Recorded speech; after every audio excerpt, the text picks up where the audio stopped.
As far back as I can remember, I always wanted to be a gangster. Now, if you don't know that line, I suggest you go and watch Goodfellas first, because this video contains spoilers, and that includes Casino, Taxi Driver, and The Wolf of Wall Street. Scorsese is very liberal and creative with voiceover, as his movies often deal with the themes of guilt, redemption, and violence in all forms. Voiceover can be an efficient way to show various perspectives on the matter and reasons for the choices the characters make.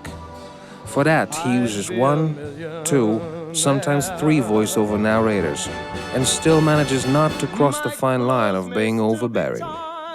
My name is Bart, and I'm with the Truth Tellers, and in this episode I want to tell you how Martin Scorsese builds an intimate relationship between his characters and the audience. So, come on, fuckos, let's go for a ride. Let's start by looking at 2 related pictures, Goodfellas and Wolf of Wall Street.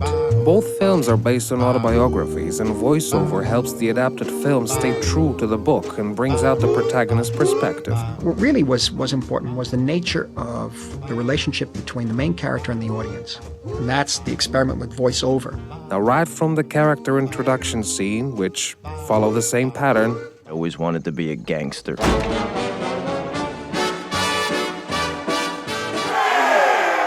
My name is Jordan Belfort, not him, me. That's right. we know it's gonna be their stories. The way Scorsese uses voiceover to let you into the movie is a lot like jumping onto a running train. You are dropped in the middle of the story, but with enough information to follow the plot from that point on, and also develop some opinion on the character leading you in. Name of the game? Move the money from your client's pocket into your pocket. Be it colors and calculators or goombas and guns, they're gangsters all the same, and big money is what they're after. Both Henry and Jordan hold disdain for the ordinary people who Work shitty jobs for bum paychecks. and use public transportation. Well, good luck on that subway ride home to your miserable, ugly fucking wives. Took the subway to work every day. We're dead. Although we're broke and maybe wouldn't bash your brains out with a baseball bat. Or would he? They both tell stories about some form of an underworld secretive organization only very few people have access to. We accept them, what else? And if you're a member of such an organization, rules number 1 and 2 are... Never rat on your friends, and always keep your mouth shut. And since you can talk about it, it becomes all the more intriguing. And if a member of such an organization lets you in on some of the secrets, you feel part of their world. It's like taking a ride with your new friends on the back seat of their Brougham DeVille while they turn to you and explain the stuff you couldn't have figured out yourself. Still, you gotta be careful. With his voiceover, Henry Hill turns the film into something of a gangster procedural by explaining the details of how the game works. We walked out with $420,000 without using a gun, and we did the right thing. We gave Paulie his tribute. What part everyone plays. Tootie ran the cab stand and La Bella Vista Pizzeria and a few other places for his brother Paul, who was the boss over everybody in the neighborhood. And even explaining the language. You know, we always called each other good fellas. Like you'd say to somebody, you're gonna like this guy, he's all right. He's a good fella, he's one of us. Something similar happens in The Wolf of Wall Street. So everyone's heard of cocaine, right? But lewds? Don't know what a loot is? I'll tell you. Oh, and notice how you do show don't tell, with just voiceover. Wait. Looks like those lewds are working their magic on Donnie right now.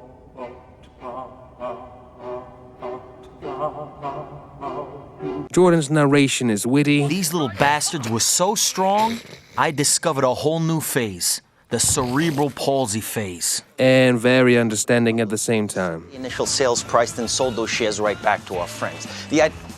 Look, I know you're not following what I'm saying anyway, right? That's okay, that doesn't matter.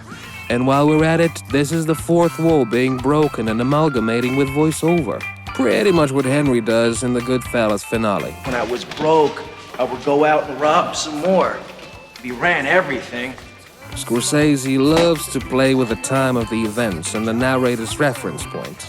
Now, by breaking the fourth wall and using voiceover at the same time, you may get the impression that the narrator is no longer Leonardo DiCaprio playing Jordan Belfort, but it's Belfort from the future playing himself in a film about himself. One of the ways Scorsese experiments with voiceover is breaking the so-called narration continuum. Now, how does he do it? Let's take a look at Casino and Joe Pesci's character, Nicky Santoro. Throughout the film, he's one of the main characters and a co-narrator. I mean, it was still way too hot for me to even go near Vegas. Out of a sudden, the narrator role is snatched from him and he's torn out of the time perspective he was speaking from. They don't give a fuck about... And he's only left as a character, no God mode, in the middle of the heat in the desert.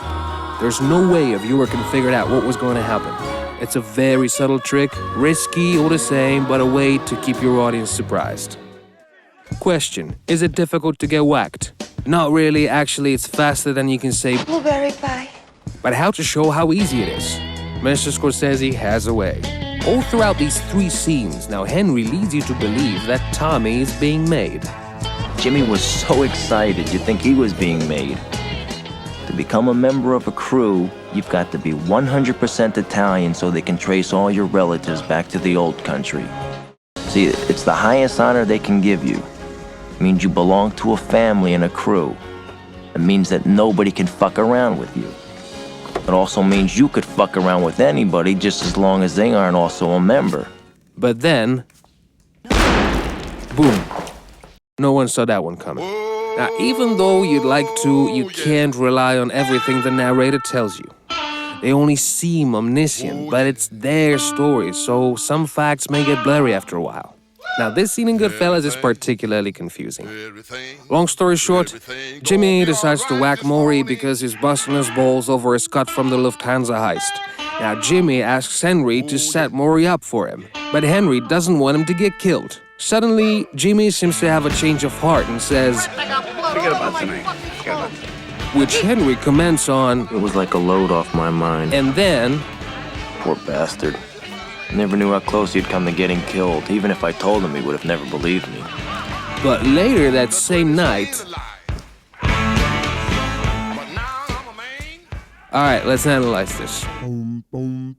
Henry was not there when they whacked Maury, so he might have never known about the hit. It's hard to believe though, because later that same night he talked to Jimmy about it, but we never knew what Jimmy told him. What the fuck you want me to tell Bill? He gives a fuck, pal. We ran off with some fraud. What do you care about? I'd go ahead and say that this part was meant to show how fast it takes for a guy to get whacked. That even the omniscient narrator didn't know what was going to happen. As Scorsese immerses you deeper and deeper in the world of the mob, you get very close to them. And also thanks to the voiceover. Such scenes are meant to be as surprising for the viewer as they were for the character. Now, watching Casino may get you all dizzy out of all the lights of Las Vegas, but also the 3 narrators. Sam Rothstein, the casino manager, Nicky Santoro, his mobster friend who becomes king of Las Vegas, and Frankie Marino, his bodyguard.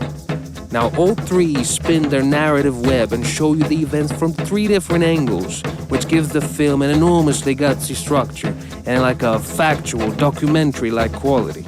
Scorsese also uses voiceover to emphasize character development. Now, at the beginning of Goodfellas, Henry speaks with a hint of nostalgia when he's talking about the glorious days of the mafia.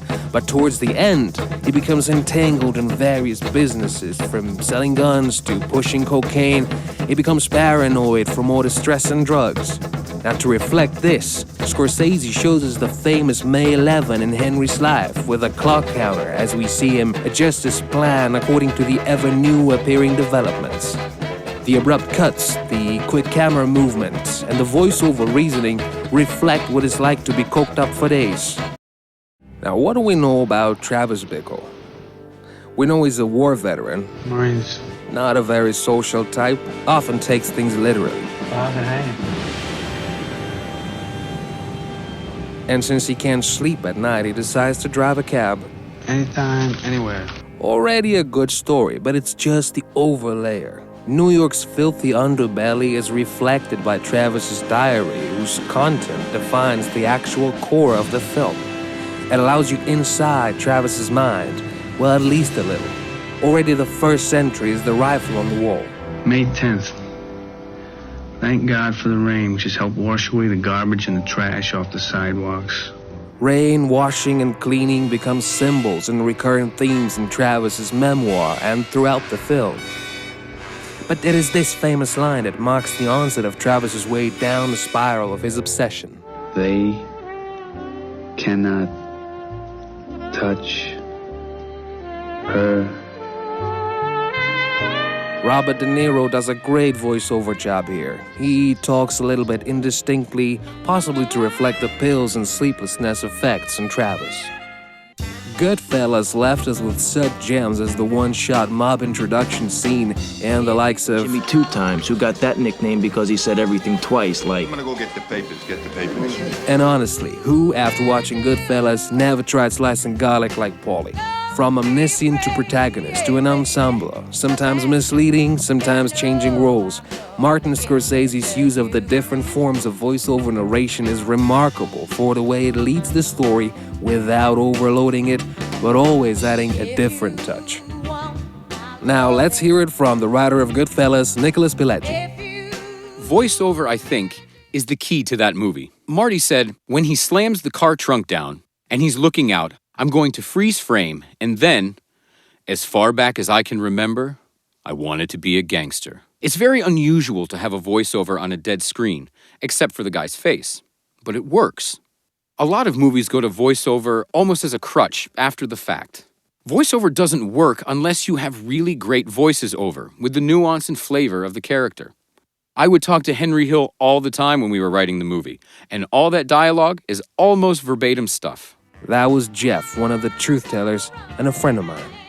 And this is my personal favorite use of voiceover. What I'm asking you, Swiss dick, is are you going to fuck me over? I understand perfectly, you American shit. Forget about it. Hey, how you doing? Thanks for watching. Hit subscribe for more essays about voiceover narration. And if you're looking for a narrator who can convey the subtext of your script, go and visit truthtellers.co.uk.